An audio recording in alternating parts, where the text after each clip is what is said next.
ಪಂಚಾಂಗ ಎಂದರೇನು ಅಂತ ಕೇಳಿದ್ರೆ, ತಿಥಿರ್ವಾರಂಚ ನಕ್ಷತ್ರಂ ಯೋಗ ಕರಣಮೇವ ಚ ಯತ್ರೈತತ್ ಪಂಚಕಂ ಸ್ಪಷ್ಟಂ ಪಂಚಾಂಗಂ ತನ್ನಿಗದ್ಯತೆ ಅಂತ ಸ್ಮೃತಿ ಗ್ರಂಥಗಳು ಹೇಳ್ತವೆ.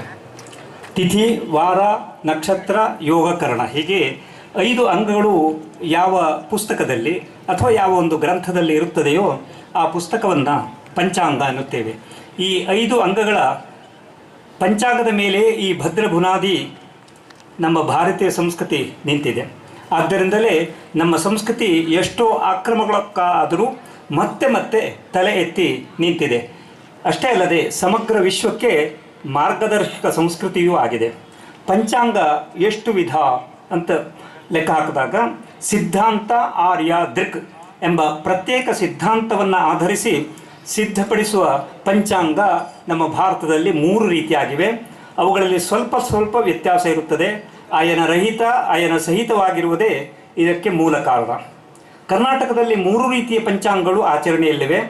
ವಿವಿಧತೆಯಲ್ಲಿ ಏಕತೆ ಎನ್ನುವಂತೆ ಆ ಪಂಚಾಂಗಗಳನ್ನು ಅನುಸರಿಸಿ ಸಮಸ್ತ ಸಮಾಜವು ಧಾರ್ಮಿಕ ಕಾರ್ಯಗಳನ್ನು ಆಚರಿಸುತ್ತಿವೆ. ಹಬ್ಬ ಹರಿದಿನಗಳಲ್ಲಿ ಭಿನ್ನತೆ ಬಂದಾಗ ಮಾತ್ರ ಸ್ವಲ್ಪ ಗೊಂದಲ ಉಂಟಾಗುತ್ತದೆ. ಆದರೆ ಗ್ರಹಣ ವಿಚಾರದಲ್ಲಿ ಮಾತ್ರ ಯಾವ ಪಂಚಾಂಗದಲ್ಲಿಯೂ ಭಿನ್ನತೆ ಬರುವುದಿಲ್ಲ. ಏಕೆಂದರೆ ಎಲ್ಲರೂ ದೃಕ್ ಸಿದ್ಧಾಂತವನ್ನೇ ಅನುಸರಿಸುತ್ತಾರೆ. ಪ್ರತ್ಯಕ್ಷವಾದ ವಿಚಾರದಲ್ಲಿ ಎಲ್ಲರೂ ಒಂದೇ ಸಿದ್ಧಾಂತವನ್ನು ಅನುಸರಿಸುತ್ತಾರೆ. ಅಪ್ರತ್ಯಕ್ಷವಾದ ತಿಥಿ ಇತ್ಯಾದಿಗಳ ವಿಚಾರದಲ್ಲಿ ಅವರವರ ಸಿದ್ಧಾಂತವೇ ಬೇರೆ ಬೇರೆ.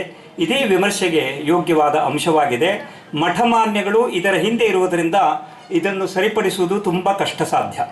ಅದರಲ್ಲೂ ಅಯನ ಸಹಿತವಾದ ಗಣಿತ ದೃಗ್ಗಣಿತವಾಗಿದೆ, ಅಯನ ರಹಿತವಾದ ಗಣಿತ ಸಿದ್ಧಾಂತ ಗಣಿತವಾಗಿದೆ. ಗ್ರಹಣ ಗಣಿತ ಅಯನ ಸಹಿತವಾದ ಗಣಿತವಾಗಿದೆ. ಹಾಗಾಗಿಯೇ ಇಷ್ಟೇ ಹೊತ್ತಿಗೆ ಗ್ರಹಣವಾಗುತ್ತದೆ ಎಂದು ನಿಖರವಾಗಿ ಹೇಳಬಹುದು.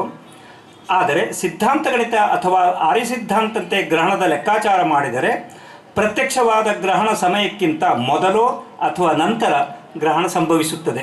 ಈ ಗೊಂದಲವೇ ಬೇಡವೆಂದು ಗ್ರಹಣದ ಲೆಕ್ಕಾಚಾರವನ್ನು ಒಂದೇ ರೀತಿಯಾಗಿ ದೃಕ್ ಸಿದ್ಧಾಂತದಂತೆ ಲೆಕ್ಕಾಚಾರವನ್ನು ಮಾಡುತ್ತಾರೆ.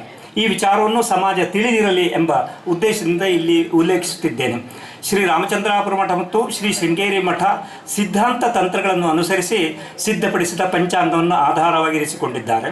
ಶ್ರೀ ಸ್ವರ್ಣವಲ್ಲಿ ಮಠ ಮತ್ತು ಶ್ರೀಮನ್ ನೆಲೆಮಾವು ಮಠ, ಶ್ರೀ ಕಾಂಚಿ ಮಠಗಳು ದಿಕ್ ಸಿದ್ಧಾಂತಾನುಸಾರಿ ಪಂಚಾಂಗವನ್ನು ಆಧಾರವಾಗಿರಿಸಿಕೊಂಡಿವೆ.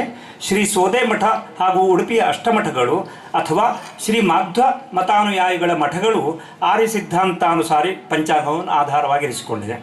ಸಂವತ್ಸರಗಳಲ್ಲಿ ವ್ಯತ್ಯಾಸ. ನರ್ಮದಾ ನದಿಯ ಉತ್ತರ ಮತ್ತು ದಕ್ಷಿಣ ಭಾಗಗಳಲ್ಲಿ ಸಂವತ್ಸರ ಬಳಕೆಯಲ್ಲಿ ವ್ಯತ್ಯಾಸ ಕಂಡುಬರುತ್ತದೆ. ಉತ್ತರ ಭಾರತದಲ್ಲಿ ಬಾರಹಸ್ಪತ್ಯಮಾನದ ಬಳಕೆ ಇದೆ, ದಕ್ಷಿಣ ಭಾರತದಲ್ಲಿ ಚಾಂದ್ರಮಾನದ ಬಳಕೆ ಇದೆ. ದಕ್ಷಿಣ ಭಾರತದಲ್ಲಿ ಅಮಾವಾಸ್ಯ ತಿಥಿಯೇ ಆ ಮಾಸದ ಕೊನೆಯ ತಿಥಿಯಾಗಿರುತ್ತದೆ.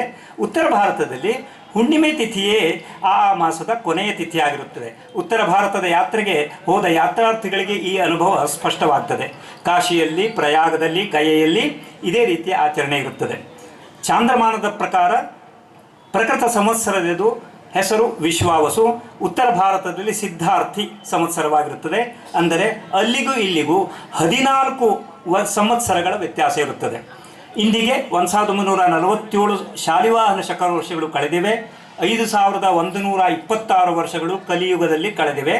ಸಂಹಿತಾ ಗ್ರಂಥಗಳಲ್ಲಿ ಈ ಸಂವತ್ಸರದ ಫಲವು ಹೀಗೆ ಹೇಳಲ್ಪಟ್ಟಿದೆ. ವಿಶ್ವಾವಸು, ವಿಶ್ವದಲ್ಲಿರುವಂಥ ವಸು ಅಂದರೆ